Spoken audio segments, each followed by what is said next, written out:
Assalamualaikum warahmatullahi wabarakatuh. Halo semua, kami dari kelas R2H, Prodi Pendidikan Ekonomi, kelompok C, dengan anggota sebagai berikut.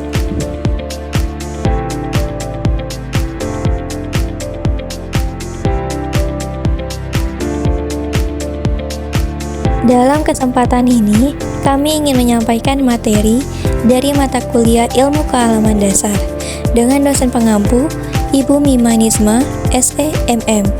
Izinkan kami dalam beberapa menit ke depan akan memaparkan materi meliputi 1. Membedakan metode ilmiah dan non-ilmiah. 2. Memahami metode ilmiah. 3. Memahami metode ilmiah sebagai dasar ilmu pengetahuan alam. Selamat menyaksikan. Lalu yang pertama, membedakan metode ilmiah dan non-ilmiah. Lalu, apa sih metode ilmiah dan non-ilmiah itu? Metode ilmiah itu merupakan suatu cara sistematis yang digunakan oleh para ilmuwan untuk memecahkan masalah yang dihadapi. Metode ini menggunakan langkah-langkah yang sistematis, teratur, dan terkontrol. Metode ilmiah merupakan rangkaian struktur kerja yang tidak dapat dipisahkan. Metode ilmiah adalah cara untuk menunjukkan dan memberikan bukti akan kebenaran suatu teori atau pernyataan terkait dengan yang dikemukakan. Suatu penelitian ilmiah akan berhasil dengan baik apabila dilakukan dengan struktur metode ilmiah seperti perumusan masalah, penyusunan kerangka berpikir atau dasar teori, penarikan hipotesis, eksperimen atau percobaan, analisis data, dan penarikan kesimpulan. Lalu ada metode non-ilmiah, merupakan suatu cara yang digunakan untuk memecahkan masalah, namun dalam memecahkan masalah tersebut hanya berdasarkan pada pendapat atau anggaran dari para ahli pikir atau dari para penguasa yang dianggap benar, padahal anggapan itu belum tentu dapat dibuktikan kebenarannya. Perbedaan dari metode ilmiah yaitu perumusan masalah. Perumusan masalah berarti pertanyaan mengenai suatu objek secara tertulis, sehingga dapat diketahui faktor-faktor yang berhubungan dengan objek tersebut. Penyusunan kerangka berpikir atau dasar teori merupakan argumentasi yang menjelaskan hubungan antara berbagai faktor yang berkaitan dengan objek dan dapat menjawab permasalahan. Penarikan hipotesis adalah jawaban sementara atau dugaan yang terhadap permasalahan atau pertanyaan yang ditempuh. Lalu perbedaan metode non-ilmiah, salah satunya yaitu ada pendapat otoritas ilmiah berasal dari orang-orang yang biasanya telah menempuh pendidikan formal tertinggi atau orang yang telah mempunyai pengalaman kerja ilmiah dalam suatu bidang atau ilmu. Lalu ada pengalaman untuk memperoleh sesuatu yang mereka inginkan. Manusia seringkali menggunakan pengalaman-pengalamannya. Contoh, misalnya anak kecil kerap kali menggunakan pengalaman-pengalamannya untuk mendapatkan sesuatu yang dikehendaki dari orang tuanya. Misalnya, anak kecil menggunakan pengalamannya bahwa kalau ia selalu patuh terhadap orang tua dan berprestasi selalu mendapatkan ganjaran dari orang tuanya. Lalu ada penemuan coba-coba atau trial and error. Penemuan secara kebetulan banyak terjadi dan banyak diantaranya sangat berguna. Misalnya, Newton menemukan hukum gravitasi. Bumi waktu ia secara kebetulan melihat buah apel yang jatuh. Archimedes menemukan dalil Archimedes yang sangat terkenal. Itu sewaktu ia mandi berendam dalam suatu bak yang penuh air.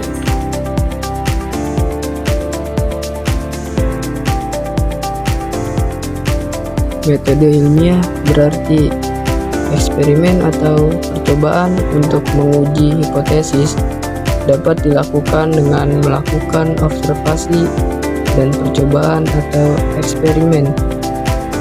Analisis data diperoleh dari hasil eksperimen. Data hasil eksperimen dibedakan menjadi dua. Satu, data kualitatif, yaitu data yang tidak disajikan dalam bentuk angka, tetapi dalam bentuk deskripsi. Kedua, data kuantitatif, yaitu data yang disajikan dalam bentuk angka. Materi yang kedua ialah memahami metode ilmiah. Metode ilmiah adalah sebuah metode dalam penelitian yang digunakan untuk mendapatkan ilmu atau pengetahuan. Metode ilmiah disebut juga sebagai prosedur penelitian yang digunakan untuk mendapatkan sebuah jawaban atas pertanyaan atau rumusan penelitian. Menurut Harold Tyrrell, metode ilmiah adalah proses mengenai langkah-langkah untuk mendapatkan suatu pengetahuan dari ilmu yang ada. Metode ilmiah juga dianggap sebagai prosedur yang untuk mendapatkan pengetahuan yang disebut ilmu dengan menggunakan kegiatan induktif dan deduktif. Pengetahuan itu diperoleh dengan berbagai cara, antara lain, pertama, prasangka, yaitu suatu anggapan benar padahal baru merupakan kemungkinan benar, atau kadang-kadang malah tidak mungkin benar. Contoh, pada zaman Babilonia, orang percaya bahwa hujan dapat turun dari surga sampai ke bumi melalui jendela yang ada di langit. Dengan prasangka, orang sering mengambil keputusan yang keliru. Prasangka hanya berguna untuk mencari kemungkinan suatu kebenaran. Yang kedua, intuisi, yaitu sebagai pendapat seseorang yang diangkat dari perbendaharaan pengetahuannya terdahulu melalui suatu proses yang tidak disadari. Jadi, seolah-olah begitu saja muncul pendapat itu tanpa dipikir. Pengetahuan yang dicapai dengan cara demikian sukar dipercaya. Ungkapan-ungkapan sering juga masuk akal, namun belum tentu cocok dengan kenyataan. Contoh, seorang astrolog di samping rumusnya sering menggunakan intuisinya dalam memberikan ramalan nasib seseorang. Yang ketiga ialah trial and error, yaitu metode coba-coba atau untung-untungan. Cara ini dapat diibaratkan seperti seekor kera yang mencoba meraih pisang dalam sebuah kerangka dari percobaan Kohler, seorang psikolog Jerman. Kera itu dengan cara coba-coba akhirnya dapat juga meraih pisang dengan menggunakan tongkat. Banyak penemuan hasil trial and error sangat berguna bagi manusia. Misalnya, ditemukannya rendaman kulit kina untuk obat malaria. Penemuan dengan cara coba-coba ini jelas tidak efisien sebagai suatu cara untuk mencari kebenaran. Langkah-langkah metode ilmiah. Operasionalisasi metode ilmiah dijabarkan dalam tahap kegiatan berikut. Pertama, perumusan masalah. Masalah adalah topik atau objek yang diteliti dengan batasan yang jelas serta dapat diidentifikasi faktor-faktor yang terkait. Yang kedua, penyusunan hipotesis. Hipotesis merupakan argumentasi tentang kemungkinan jawaban sementara tentang masalah yang ditetapkan. Disusun berdasarkan pengetahuan atau teori yang ada dan harus diuji kebenarannya dengan observasi atau eksperimentasi.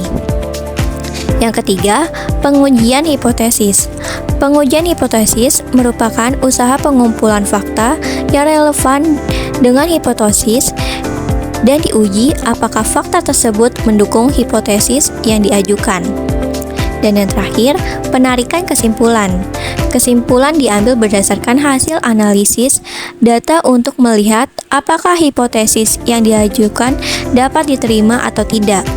Hipotesis yang diterima merupakan pengetahuan yang kebenarannya teruji secara ilmiah dan merupakan bagian dari ilmu pengetahuan. Jenis-jenis metode ilmiah. Pertama, metode eksperimen adalah jenis metode ilmiah yang digunakan untuk menguji variabel-variabel penelitian efektif atau tidak. Hasil uji efektif atau tidak ditentukan melalui variabel kontrol dan pengujian hipotesis, biasanya digunakan pada bidang eksaks. Yang kedua ialah metode verifikasi. Metode verifikasi adalah jenis metode ilmiah yang digunakan untuk menguji seberapa jauh tujuan dalam penelitian mengalami kecocokan dengan isi teori. Penelitian dengan metode ilmiah verifikasi ini cenderung melibatkan teori untuk diuji dan menciptakan teori baru atau disebut sebagai grounded theory. Dan yang ketiga ialah metode deskriptif, yaitu metode yang digunakan untuk membantu peneliti dalam mengumpulkan, analisis, dan melakukan interpretasi terhadap data temuan terkait suatu fenomena. Biasanya pendekatan yang paling sering ditemui dalam metode ini seperti studi kasus, survei, dokumenter, dan lain sebagainya. Dan yang keempat, metode historis, yaitu metode yang digunakan dalam penelitian ilmiah untuk meneliti mengenai fenomena atau suatu kejadian yang terjadi di masa lampau. Penelitian ini biasanya digunakan untuk menemukan generalisasi, rekonstruksi, dan verifikasi atas bukti dan fakta masa lampau. Memahami metode ilmiah sebagai dasar IPA. Pengertian metode ilmiah berbagai cara dilakukan manusia untuk memperoleh pengetahuan, baik melalui pendekatan non-ilmiah dan terutama dengan pendekatan ilmiah. Pencarian pengetahuan dengan cara ilmiah dilakukan berdasarkan pemikiran rasional, pengalaman empiris maupun referensi pengalaman sebelumnya. Berdasarkan metode ini, data atau fakta yang ada perlu diuji terlebih dahulu sebelum diterima kebenarannya. Oleh karenanya, dengan cara ini, suatu pengetahuan atau fakta dapat diperbaiki bila ada kesalahan atau adanya penemuan baru yang dapat mengkoreksi pengetahuan sebelumnya. Pengujian harus secara sistematis dan mengikuti kaidah ilmu, yaitu dengan metode ilmiah. Pengetahuan yang diperoleh dengan cara atau metode ilmiah disebut sebagai ilmu. Atau dengan kata lain, ilmu adalah pengetahuan yang didapat berdasarkan metode ilmiah. Kriteria ilmu pengetahuan: tidak semua pengetahuan dapat disebut sebagai ilmu, karena ilmu merupakan pengetahuan yang cara mendapatkannya harus memenuhi syarat tertentu. Kriteria ilmu pengetahuan: tidak semua pengetahuan dapat disebut sebagai ilmu, karena ilmu merupakan pengetahuan yang cara mendapatkannya harus memenuhi syarat tertentu. Logis atau masuk akal, sesuai dengan kaidah-kaidah ilmu pengetahuan yang telah diakui kebenarannya. Objektif, pengetahuan yang didapat harus sesuai dengan objeknya dan didukung oleh fakta empiris. Metodik berarti bahwa pengetahuan diperoleh dengan cara-cara tertentu yang teratur, dirancang, diamati, dan terkontrol. Sistematis berarti bahwa pengetahuan tersebut disusun dalam satu sistem yang satu dengan lainnya saling berkaitan dan saling menjelaskan, sehingga merupakan satu kesatuan yang utuh. Berlaku umum atau universal. Pengetahuan berlaku untuk siapa saja dan di mana saja, yaitu dengan cara eksperimentasi yang sama dengan diperoleh hasil yang sama atau konsisten. Kumulatif, perkembangan dan tentatif hasanah. Ilmu pengetahuan sesuai bertambah dengan hadirnya ilmu pengetahuan baru. Ilmu pengetahuan yang terbukti salah harus diganti dengan ilmu pengetahuan yang benar. Sikap ilmiah berdasarkan pada syarat, kriteria, dan langkah operasional tersebut, maka metode ilmiah menuntut pembentukan seorang ilmuwan mempunyai sikap ilmiah. Antara lain, jujur. Ilmuwan wajib melapor hasil pengamatannya secara objektif dan jujur, sehingga bila hasil penelitiannya tersebut diuji kembali oleh penelitian lain, akan memberikan hasil yang sama. 2. Terbukti. Seorang ilmuwan harus mempunyai pandangan yang luas, terbuka terhadap pendapat orang lain, jauh dari praduga, dan menghargai gagasan baru orang lain, meskipun untuk menerimanya harus melakukan pengujian terlebih dahulu.